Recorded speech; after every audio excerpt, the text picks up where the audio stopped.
For thousands of years, we've been trying to understand what God is. We've given God names, identities, and personalities, and even a gender. We've imagined that God is a male creator who made the universe, who exists somewhere beyond us, benevolently watching over everything it created.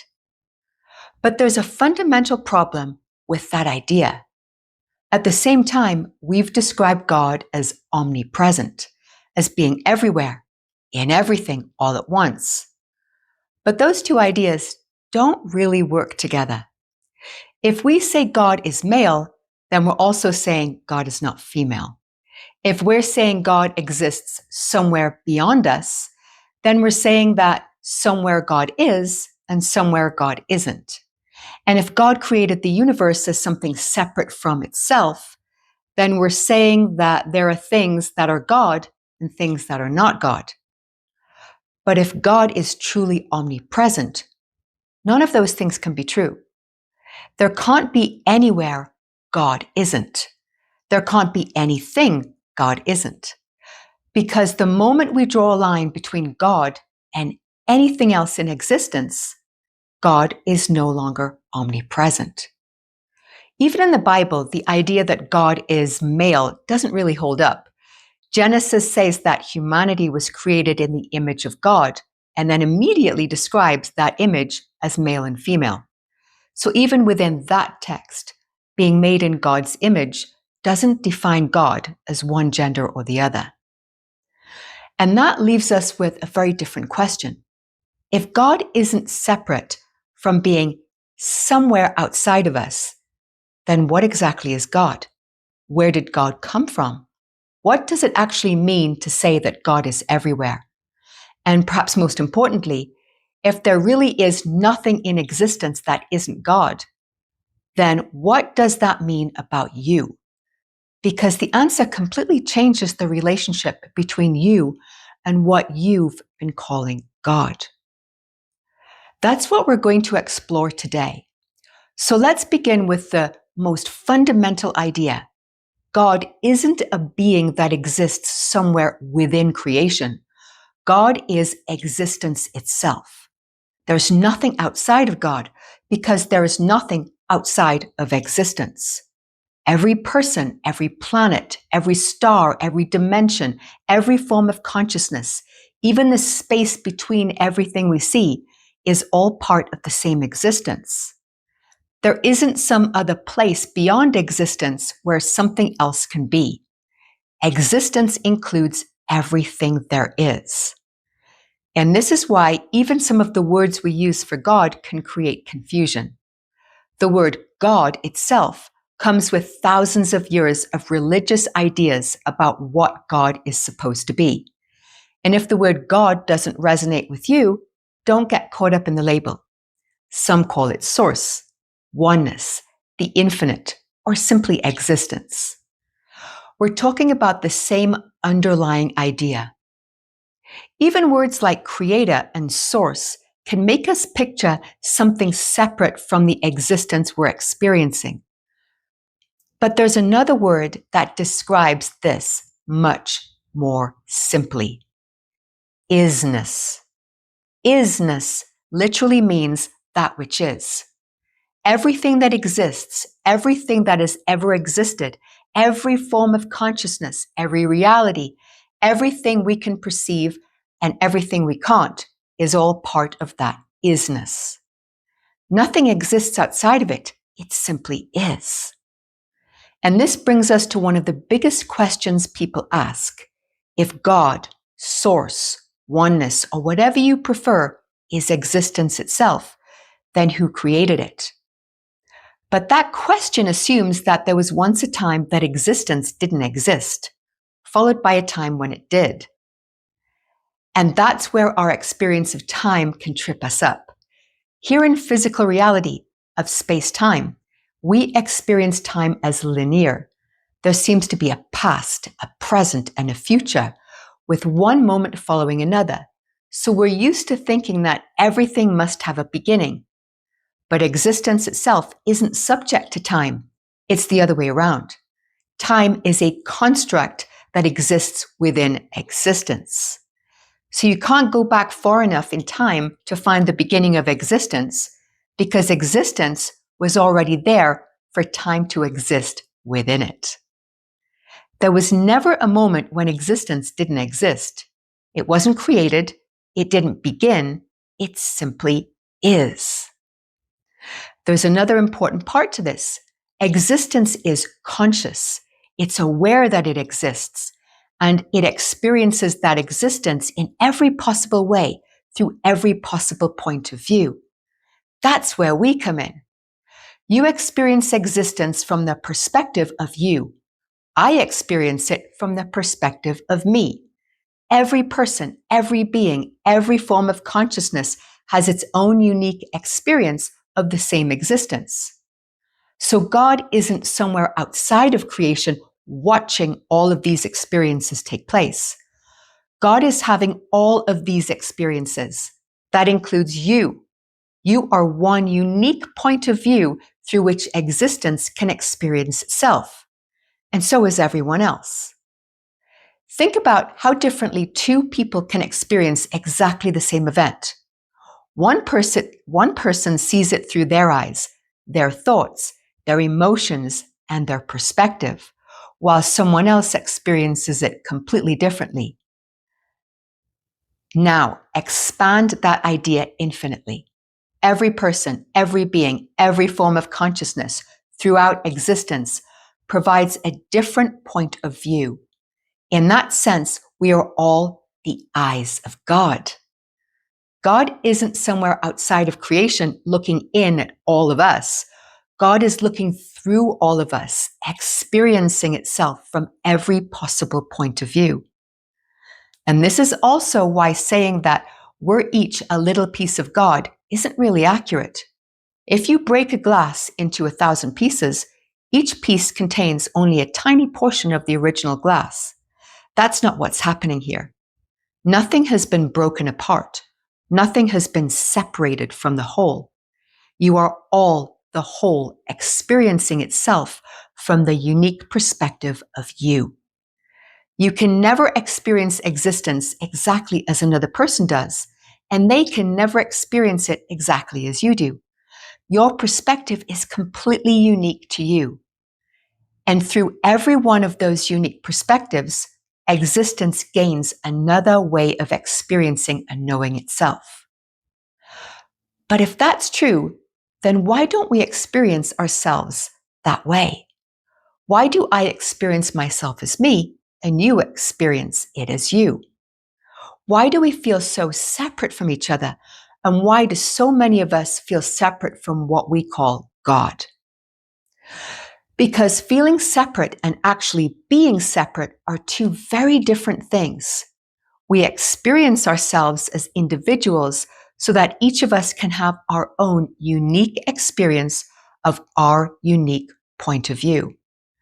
But that experience of separation doesn't mean we're actually disconnected from the whole. In fact, you couldn't disconnect from God, even if you tried.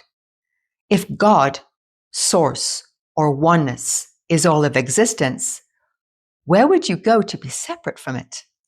There is nowhere outside of existence for you to go. Even the experience of feeling disconnected from God is just an experience you're having within God. You have to use the very consciousness that you are to create the experience that you're separate from it. But you're never disconnected, or else you wouldn't exist. You are an unconditional expression of God. You're given complete freedom to be your own unique expression, which means you can express yourself in whatever way you choose. You can choose positively or negatively. You can choose love or fear. You can even choose to deny your own connection to God. But none of those choices can actually remove you from the whole. That's what unconditional means.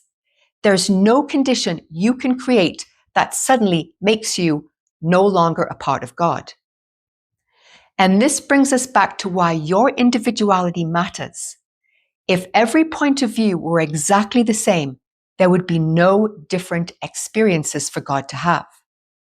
No one else can experience existence exactly as you do. No one else has your exact point of view. So your individuality isn't something that separates you from God. It's one of the ways God experiences itself. Without your unique perspective, that particular experience of existence wouldn't exist. And if God is truly everything that is, then you aren't some insignificant part that could simply be removed without anything changing. You are an integral part of the whole. Without you, existence would be incomplete. It would be missing the one perspective that only you can provide. That is why you matter. That is why you are important. And this is why you can never be anything less than worthy.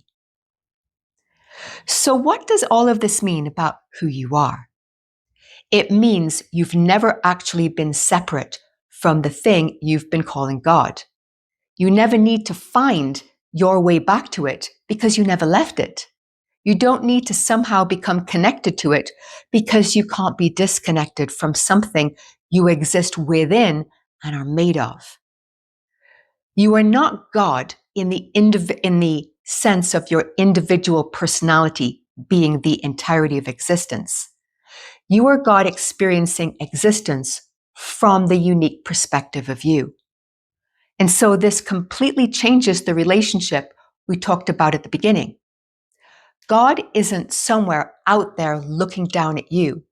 God is the existence you're experiencing, the consciousness you're experiencing, and every other point of view from which it can be experienced.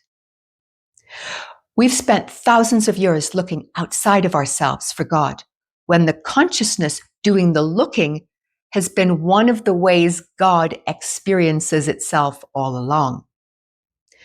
So the next time you find yourself looking for God somewhere outside of yourself, stop for a moment and remember what you actually are. You have never existed for a single moment outside of God, outside of oneness, outside of the whole. You have never been abandoned by it, disconnected from it, or somehow less worthy of it.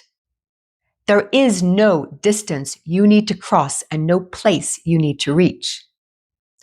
The separation you've experienced was never a separation from God. It was simply the experience of forgetting that you were part of it in the first place.